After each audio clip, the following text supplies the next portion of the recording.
और तुम्हारा माल और औलाद ऐसी चीज नहीं कि तुमको हमारा मुकर्रब बना दें। हाँ, हमारा मुकर्रब वो है जो ईमान लाया और अमल नेक करता रहा।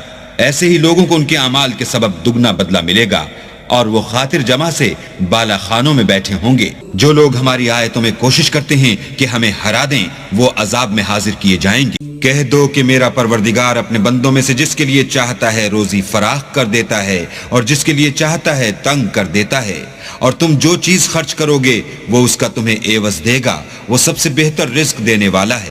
और जिस दिन वो इन सबको जमा करेगा, फिर फरिश्तों से फरमाएगा, क्या ये लोग तुमको पूजा करते थे? वो कहेंगे, तू पाक है, तू ही हमारा दोस्त है। न ये, बल्कि ये जिन्नात को पूजा करते थे और अक्सर उन्हीं को मानते थे।